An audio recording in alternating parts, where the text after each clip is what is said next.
قرآن کہتا ہے وَمَنْ أَعْرَضَ عَنْ ذِكْرِي فَإِنَّ لَهُ مَعِيشَةً ضَنْكًا۔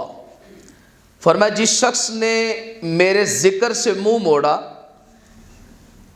فَإِنَّ لَهُ مَعِيشَةً ضَنْكًا، میں اس کی معیشت کو کمزور تنگ کر دوں گا، اس کی زندگی کو تنگ کر دوں گا۔ معیشت کا معنی آپ زندگی بھی لے سکتے ہیں، معیشت کا معنی آپ رزق بھی لے سکتے ہیں، معیشت کا معنی آپ علم بھی لے سکتے ہیں، معیشت کا معنی عبادت بھی لے سکتے ہیں، معیشت کا معنی اولاد بھی ہو سکتی ہے، معیشت کا معنی خیر و برکت بھی ہو سکتی ہے۔ اللہ فرمانا چاہ رہا ہے کہ جو میرے ذکر سے منہ موڑتا ہے میں اس کی زندگی کو تنگ کر دیتا ہوں۔ اور کیسے تنگ کرتا ہوں کہ وہ در در کا بیکاری بن جاتا ہے، محتاج ہو جاتا ہے، وہ مفلس ہو جاتا ہے، مقروض ہو جاتا ہے۔ اور فرمایا کہ وَنَحْشُرُهُ يَوْمَ الْقِيَامَةِ أَعْمَىٰ، اور قیامت کے دن ہم اسے اندھا کر کے اٹھائیں گے۔ دنیا کی زندگی میں وہ نہایت تنگ ترین زندگی گزارے گا اور قیامت کے دن اسے اندھا اٹھایا جائے گا۔ وَقَالَ رَبِّ، اور قیامت کے دن رب کی بارگاہ میں بول کے کہے گا یا ربی لما حشرتنی اعمیٰ، اے میرے رب تو نے مجھے اندھا کیوں اٹھایا؟ وَقَدْ كُنْتُ بَصِيرًا، میں تو ابھی دیکھنے والا تھا، بالکل ابھی تھوڑی دیر پہلے میری آنکھیں ٹھیک تھیں، میں بالکل صحیح تھا، میں نابینا نہیں تھا، لیکن اے مالک تو نے مجھے محشر کی اس تپتی دھوپ کے اندر مجھے اندھا کر دیا، نفسا نفسی کا عالم ہے اور مجھے اندھا کر دیا۔ آپ ایک مثال لیں، کسی کی آنکھوں پہ پٹی باندھ کر اسے گھما دیا جائے نا، اس کے 14 طبق روشن ہو جاتے ہیں، اسے سوجھ بوجھ نہیں آتی میں کدھر ہوں۔ اور خدا نہ خواستہ کسی ہجوم کے اندر یا کسی بند کمرے میں بیٹھے کچھ انسان ہوں اور ان میں ایک اندھا ہو اور اچانک کمرے میں آگ لگ جائے، اچانک کمرے کے اندر آگ لگ جائے تو وہ کیفیت کیسی ہوگی؟ باقی جو دیکھنے والے ہیں وہ تو ادھر ادھر بھاگ جائیں گے، کچھ تسلی ہو جائے گی، مگر جو نابینا ہوگا وہ دیواروں سے ٹکرے مارے گا، اسے کوئی سمجھ نہیں آئے گی کہ میرے ساتھ کیا بیت رہا ہے۔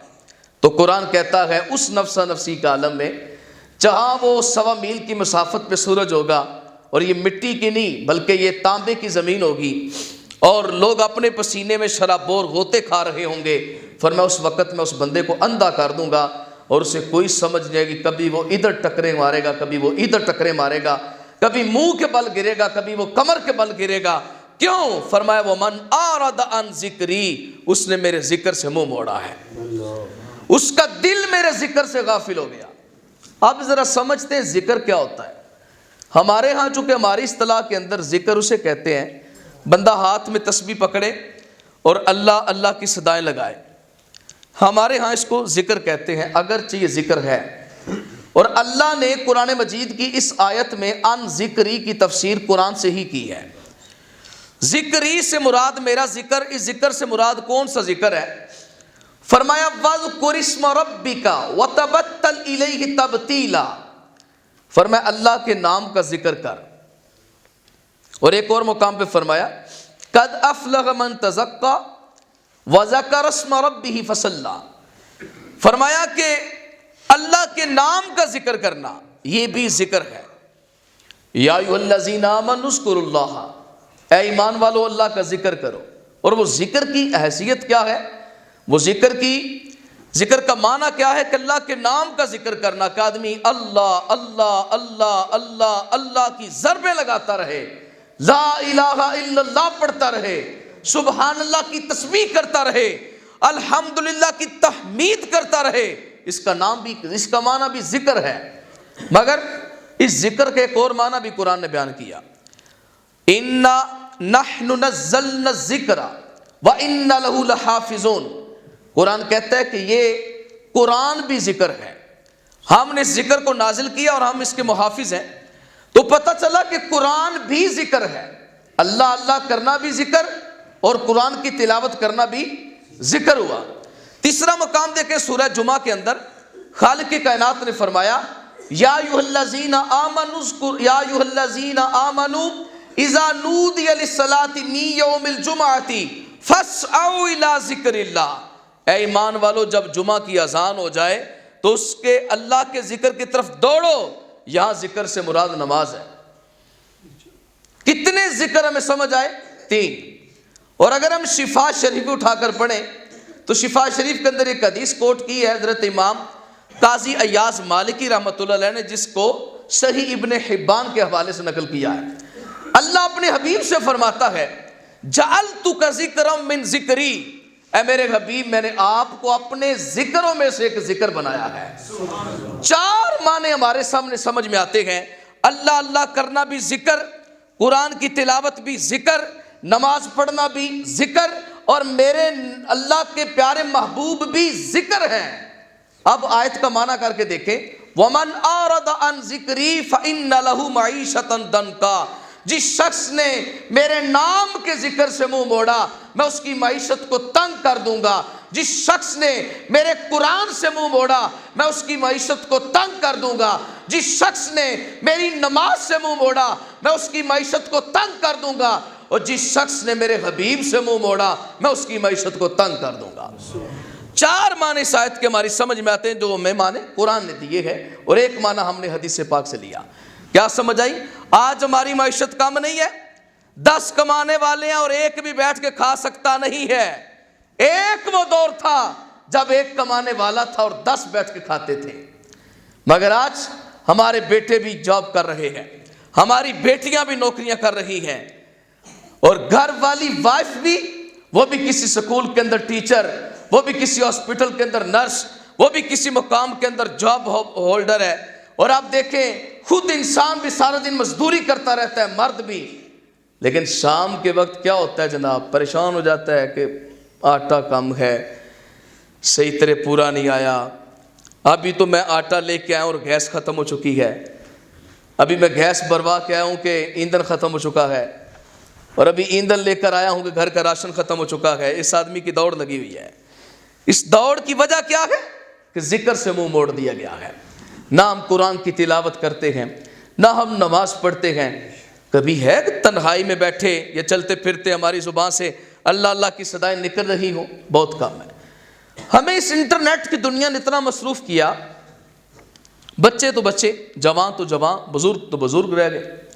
کوئی بھی ایسا انسان نہیں جو اس کی ضد میں نہیں آیا. جب اس کی زد میں آ گیا ہے تو ایسا اس کو پکڑ کے رکھ دیا ہے. اور نیٹ تو کیسے بھی کہتے بھی جال کو ہے، اور اگر اس کا معنی میں اپنی زبان میں کر دوں تو انٹر کا مطلب ہوتا ہے داخل ہونا. تو یہ یعنی کہ ایک بندہ جال میں پھنس چکا ہے، اور اس طرح پھنس چکا ہے کہ اس کا نکلنا نہایت مشکل ہے. تو ہم رب کے ذکر سے جب سے دور ہوئے، ہمارے گھروں کی معیشت تباہ ہو گئی، ہمارے ملک کی معیشت تباہ ہو گئی.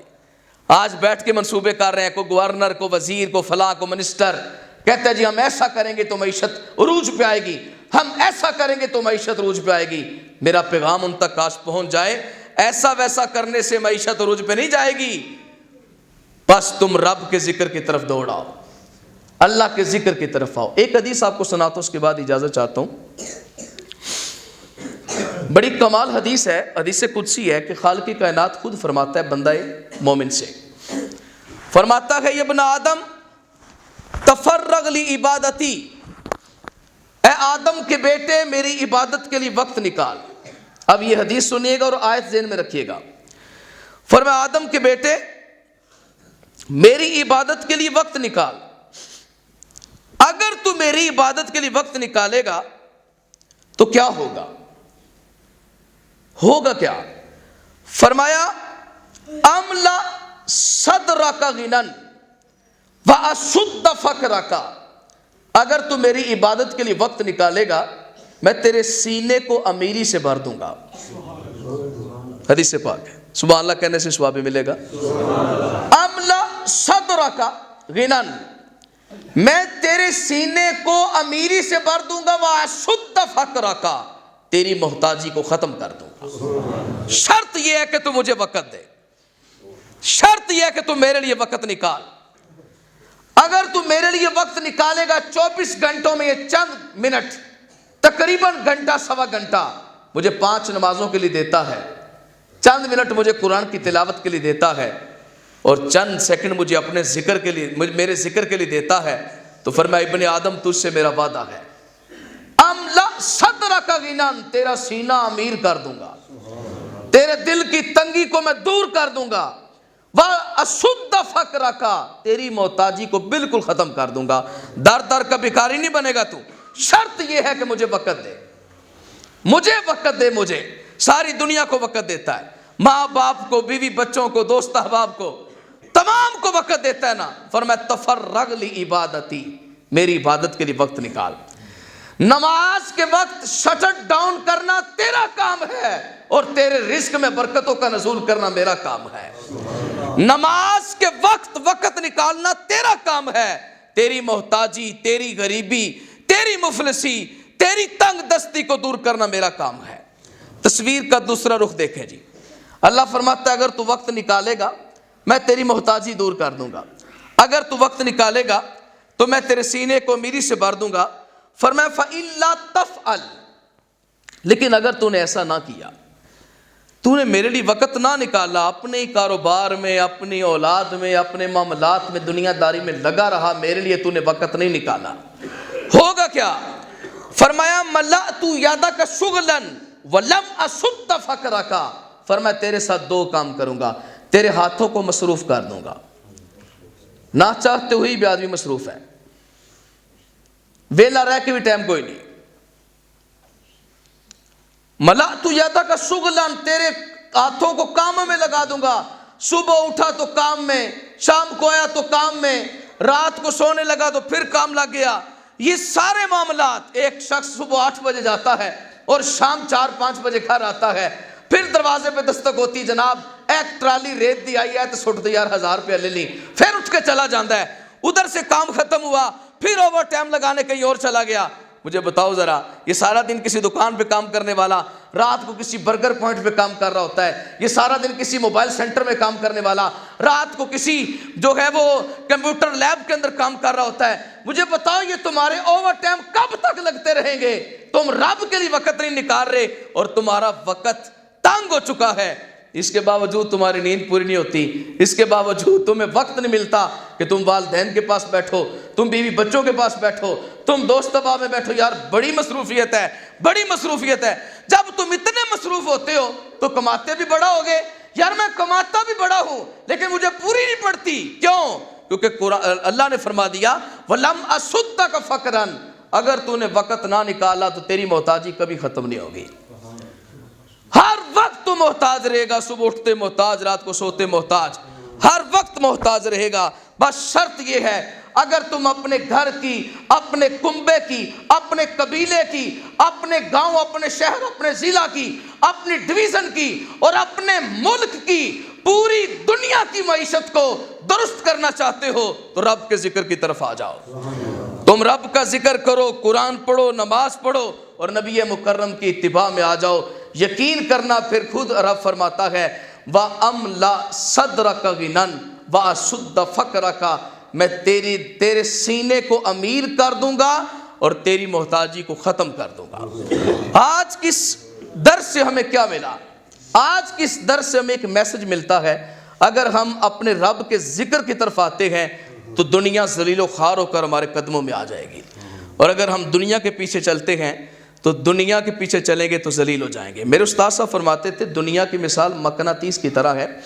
آپ مقناطیس کو توڑ دیں نا جی, پہلے تو وہ جڑا ہوتا ہے نا آپس میں, اس کو توڑیں اور وہی 2 سمتیں اس کے مقابل کریں.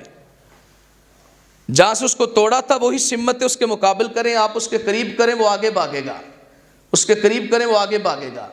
آپ نے دیکھا ہوگا میگنیٹ تھوڑا آگے بھاگتا ہے, جیسے جیسے قریب کریں گے وہ آگے بھاگے گا.